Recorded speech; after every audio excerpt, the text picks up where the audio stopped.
Family Theater presents Roddy McDowall, Ted Osmond, Jay Novello, and Peggy Weber.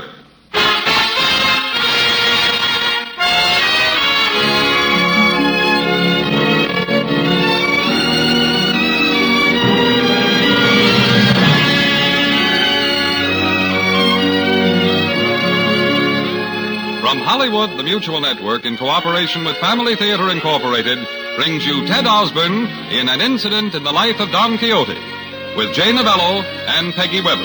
To introduce the drama, your host, Roddy McDowall.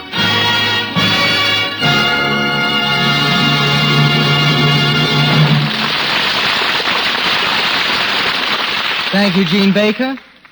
I guess we've all heard about people who go tilting at windmills. Well, this week we bring you the classical story of the man who did it first, the famed Don Quixote. In the imagination of his author, Don Quixote was a character of all the knights of old. A funny man, but a tragic one too. We think you'll laugh at him and feel sorry for him, as millions of readers have done for the last 3 centuries. Herewith, the story of a man obsessed with a delusion.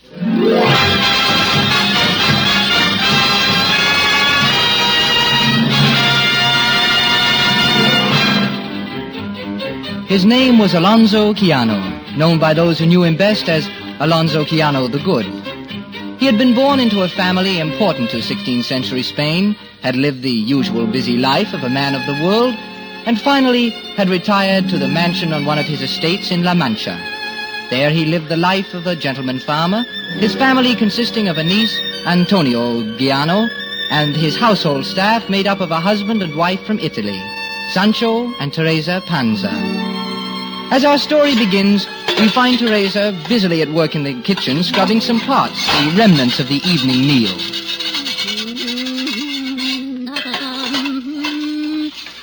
I cannot understand. Signora Quijano sits in that library of his a day after a day, doing nothing but reading. How can a man past 50 expect to improve his mind? Maybe that's the trouble.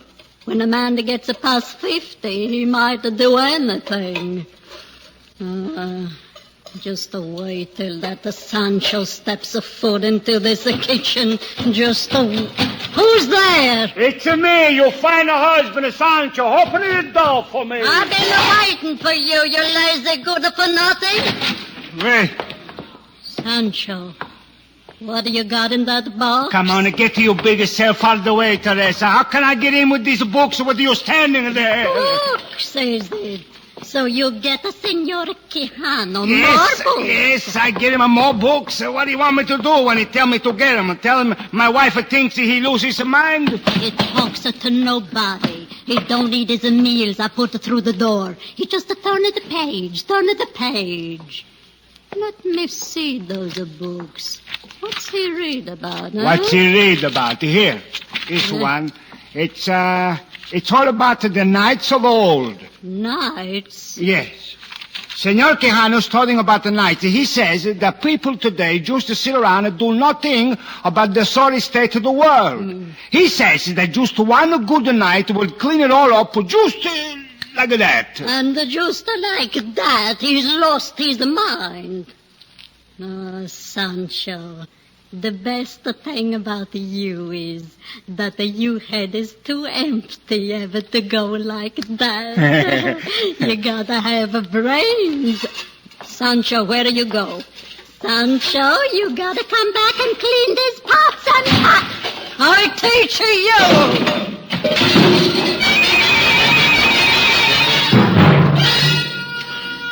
In another part of the house, the library to be exact, sat a long, lean man with gray-white hair. By the light of several candles, he pored over a book with feverish interest. Knights-errant were always famed for their particular suits of armor. Suits of armor.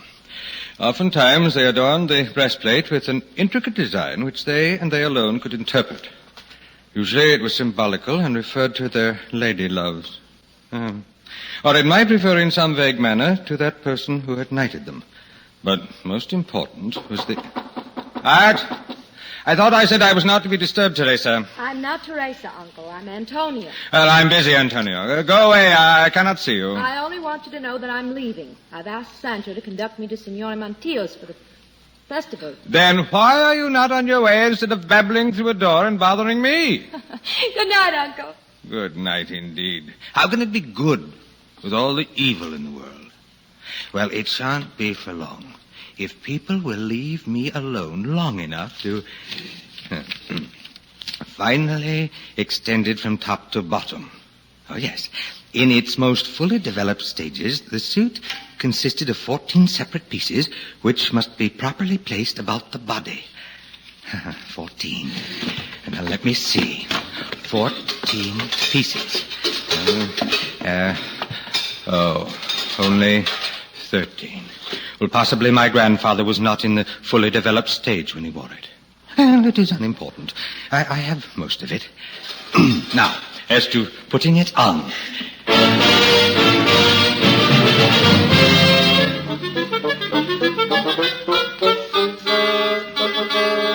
It was not an easy task. Senor Keanu's late grandfather had been a man considerably shorter than himself, and the inelasticity of armor contrived to delay the good man. Consequently, it was some hours before he had fully installed himself in the suit of armor. Then he picked up the book for a last reference. Let me see now. Freeing himself for movement within the armor. This is it. There are a few general exercises which a knight unused to his armor may take to acquaint himself with the added bulk which could conceivably hinder his movements until he mastered the armor. One of the first of these is that he must learn to lean slightly back into the armor as he takes forward motion. This is to overcome the added pull to the front. Slightly backwards. Well, this is strange. There must be quite a pull to the front. Let me see.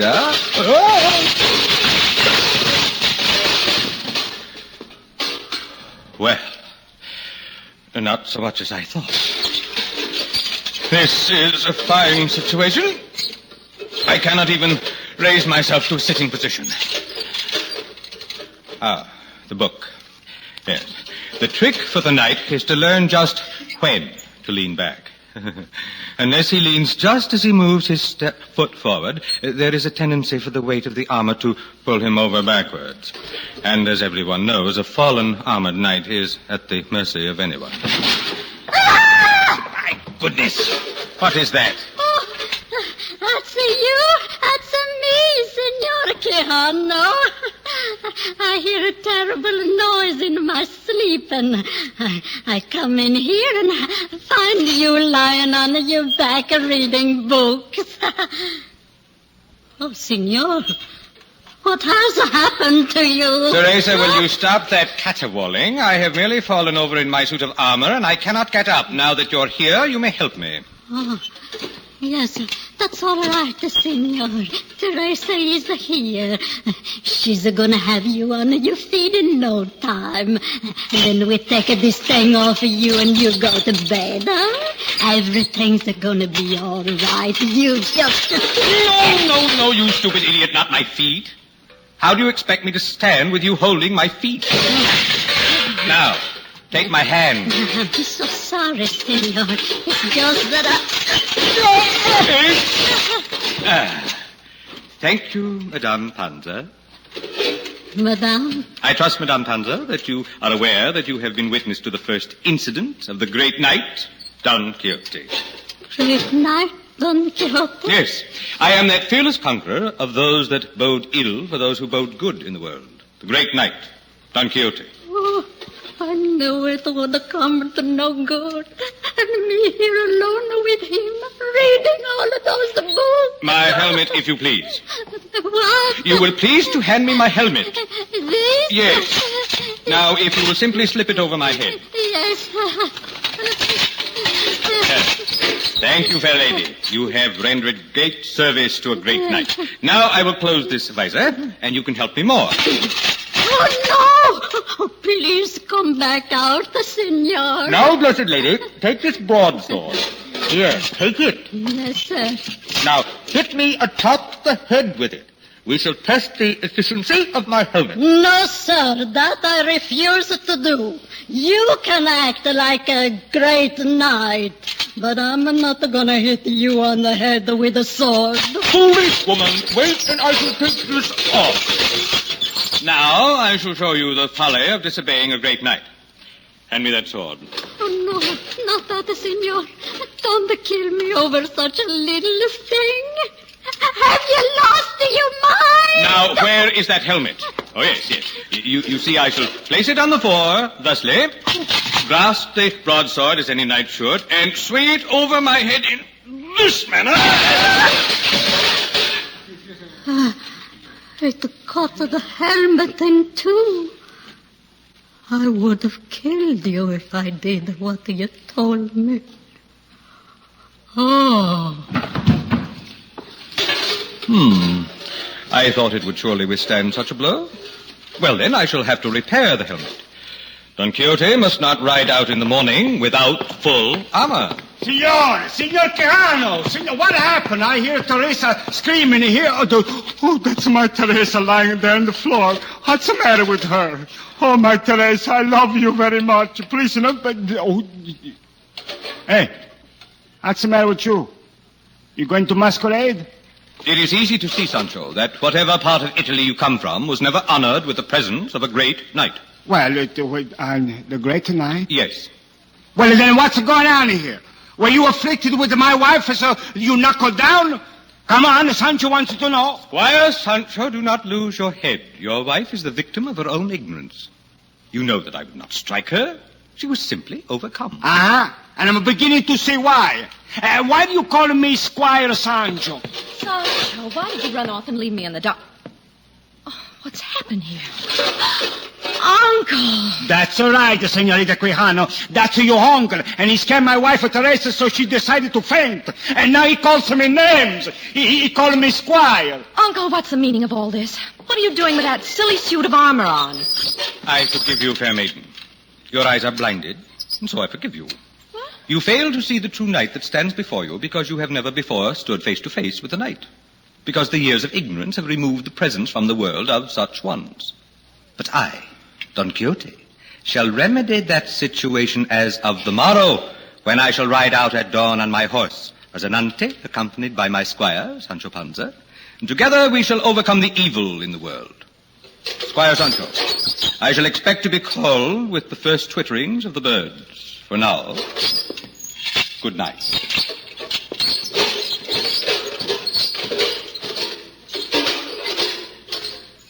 The twittering of the birds. You see, Senorita? Who knows what has happened to him? Look, I don't want to go anywhere with him. Oh, but you must, Sancho.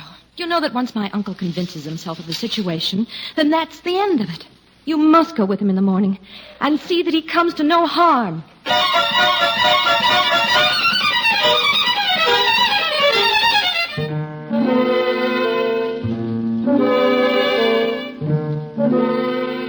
Thus it is that we find a strange pair riding along in the early dawn.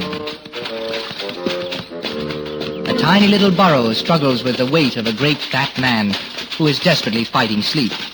That is Sancho, Squire Sancho. Beside the burro walks a spindly-shanked horse whose rider is encased in a tight-fitting suit of armor. That is the great knight, Don Quixote de la Mancha. Senor Don Quixote, we've been traveling the road enough for several hours and no sign of anyone or anything that needs to be rescued from the trouble. I believe the world is quiet once again because of the presence in it once more of a fearless knight. Yeah, sure, I feel. Hey, I used to remember a place that has a terrible reputation for making trouble for people all the time. Then we must proceed there at once, Squire. That's what I think. Well, then, let us go. Lead the way.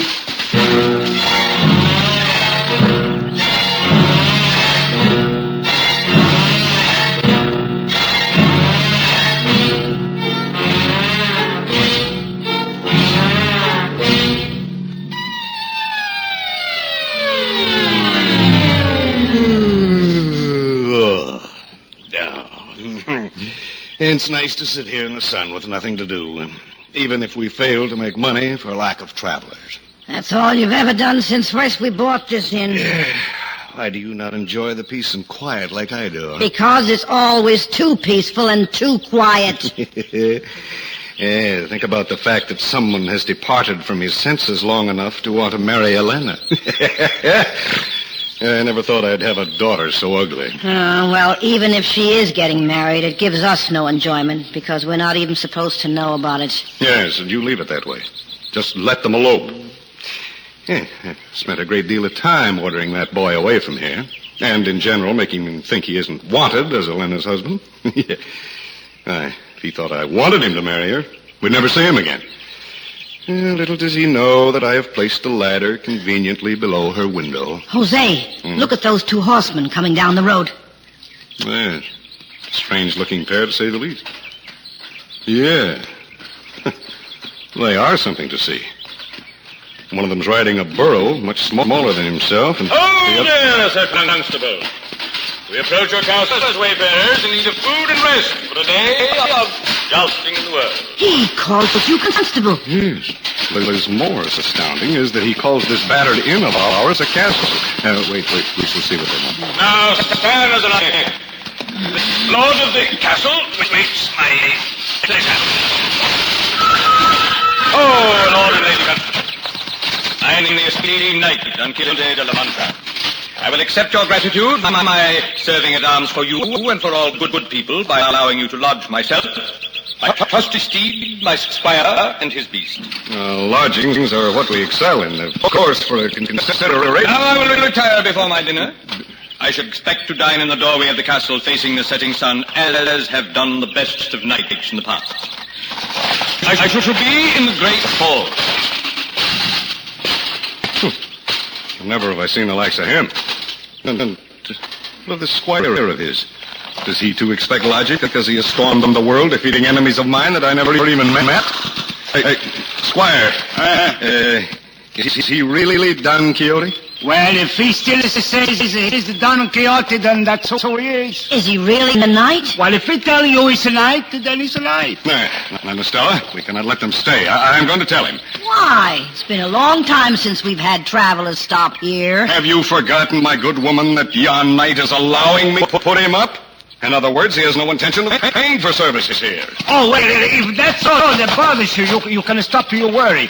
Senorita Antonia gave me much money to pay his way. Oh, well, that is different. That's right. Stella, why do you stand there? We had guests.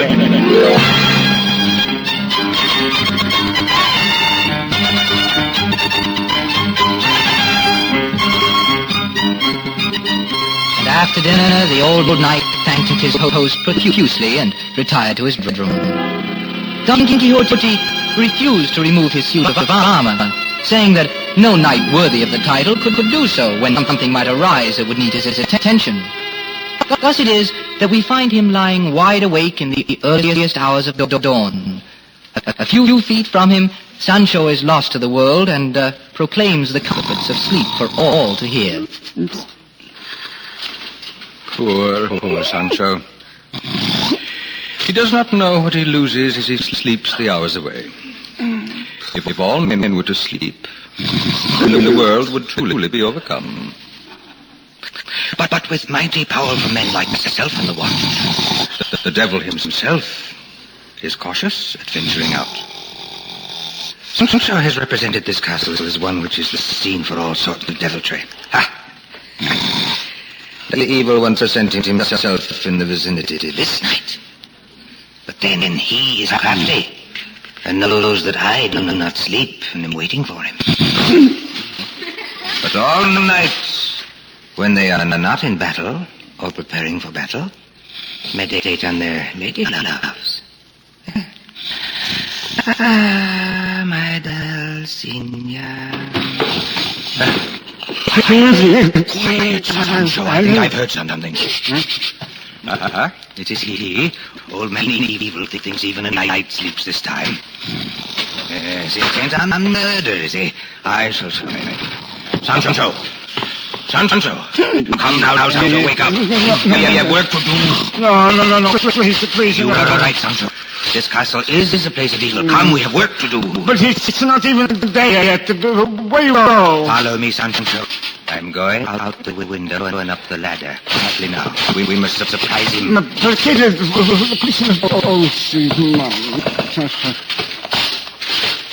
Oh, fairest of the fair, Helena, I have horse without to carry you away to be my bride. So that is it, an emissary from an unfriendly castle. He plans to hold her hostage. And I fly to you, Juliana, and on horse with the greatest speed possible. There is that bag. It contains all my worldly possessions. And she, in turn, is just as determined not to go. Don Quixote is near, Lady Alana. Never fear. Come now. I shall start down the ladder first, and you must follow. I place my foot so... Then right into my arms? Now I have your fox. Someone is out here on the ladder, Lena. Yes, it is I, Don Quixote de la Mancha, the knight, and you shall fail to get the daughter of my host, the constable. Lena, I must see. Your father has set a madman upon me. Take that, They both to fall on me! Follow me, he says, and I'm going to die! Macumba! You shall never see me again! Sancho, like a good squire, you have saved the life of your master for further engagements. The first of which shall take place this very night, this very moment. Get up, Sancho. The time has come for the attack.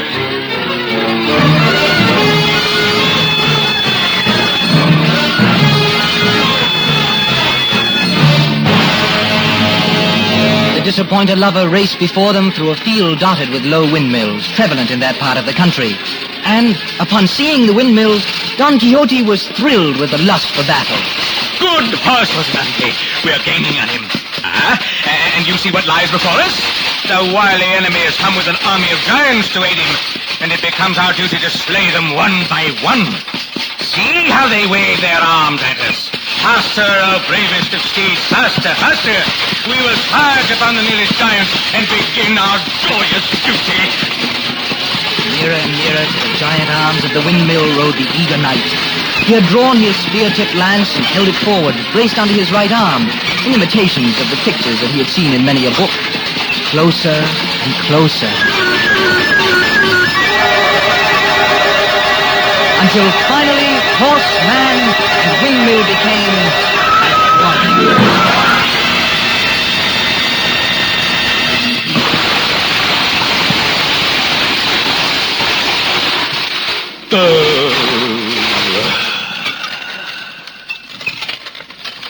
Senor Quijano! The windmill will take you up in the air and then it throw you down on the ground. Senor, you got to be alive. Senor, there is so much armor before I find you.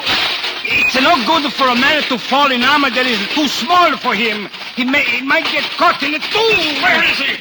I will kill that old busybody. Where is he? The innkeeper, he's mad, senor. You chased away the only man who ever wanted to marry his daughter, and he's mad now. Ah, there he is. All right, get back from him, my friend, because that man is going to die right now. No. You can't kill this old man. Do you not see that he's only just an old man who has done more than most of us? He tried to do something about the ways of the world. Yeah. No, I will not let you kill him. Stand back, I say, or you shall die also. Please, senor, please, do not try to kill him. Look, I take him away from here. I take him home. No, please, senor innkeeper. You don't want to kill an old man whose only sin is that he misjudged things just a little bit. Yeah. Please, look, let me your cart and I take him home. Please, senor.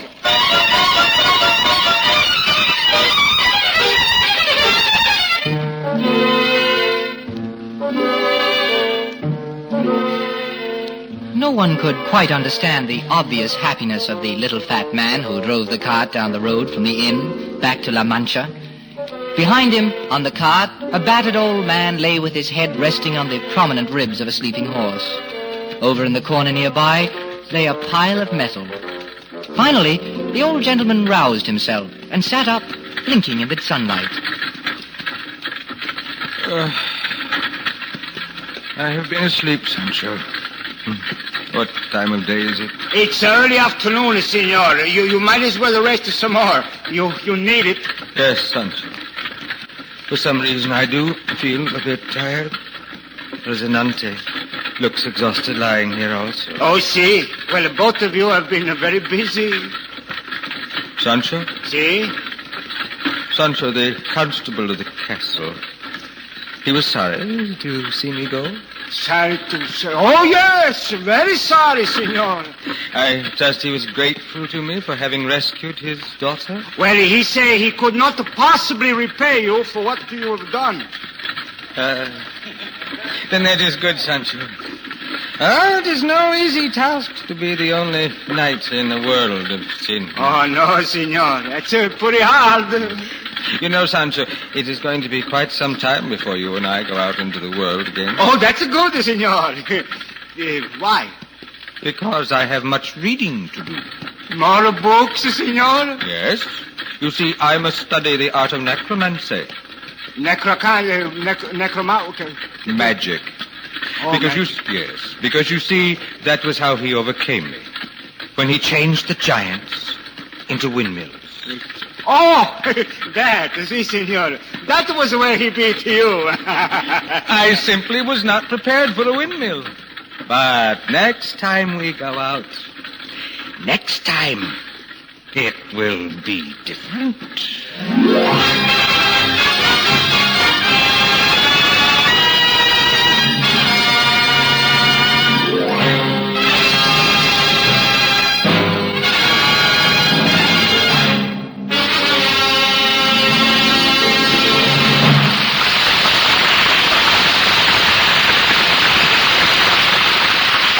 What is your favorite word in the English tongue? Of course, many of you will say your favorite word is mother. Others will choose home. I'm sure still others will declare that the most powerful word in the language is peace. Each of these favorite words is beautiful indeed. But there is another word that appears again and again on every list. The word is prayer. Here, too, is a strikingly beautiful word. Beautiful not only in its soft syllables, but in the rich train of thought it provokes. And note how the word prayer is linked closely with the other favorites. It is linked to mother, for it is she who first teaches us to pray. It is linked to home, for the home is the first classroom of prayer. It is connected by an equally powerful link to peace, for peace is the fruit of prayer among men of good will. These favorite words put us all in mind of another word, family. It is family prayer that brings the family to God to ask His help and blessings. Yes, it is family prayer that brings unity and happiness to the home. The family that prays together stays together. More things are wrought by prayer than this world dreams of.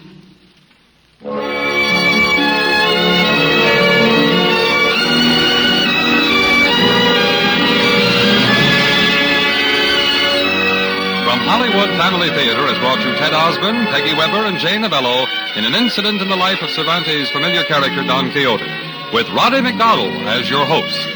Others in our cast were Gene Bates, Bill Boucher, Martha Wentworth, and Jack Petruzzi. Our adaptation was written by Hanley Goodrich, with music composed and conducted by Harry Zimmerman, and was directed for Family Theater by Jaime Del Valle.